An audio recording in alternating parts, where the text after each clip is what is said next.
Ho Ka Yan. That's how Cantonese refer his name to, but in Mandarin, in mainland China, we call him Xu Jiaying. He is the chairman and CEO of Evergrande.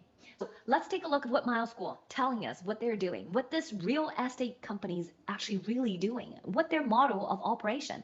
On August 2nd, 2017, this is where I want to say a lot of investors and a lot of people who actually dealing with Xu Jiaying as a contractor backed out, and they left Xu Jiaying. There are a few of them, and they become our followers. And they've told Miles Guo they're so appreciative of Miles Guo because they saved their lifelong savings. So August 2nd, 2017, Miles said in a live broadcast that real estate in Communist China is built on financial corruption. Without it, real estate could not get big.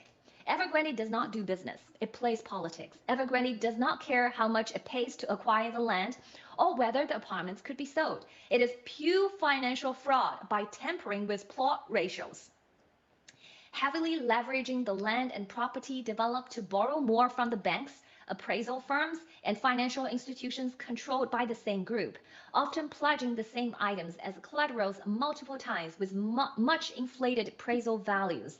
The big boss behind Evergrande, their sources of funds, where the money goes and the operation of Evergrande. So these are fraud. This is a Ponzi scheme. So what's the plot ratio is in China when, as a real estate developer, you go to acquire land, you usually, the government has a regulation that tell you the ratio. Say 1 versus 1, that means if you purchased 100,000 square meter land, then you're allowed to build 100,000 square meter buildings. Then that's a ratio 1 to 1. Okay, but Evergrande, they actually doesn't care about the cost.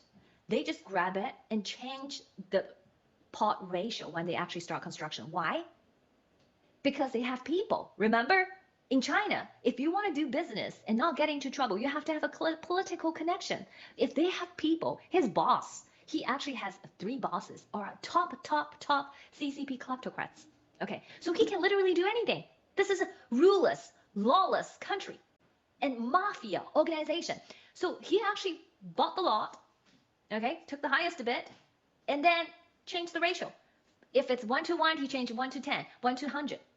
Nobody can do anything to him because the real backer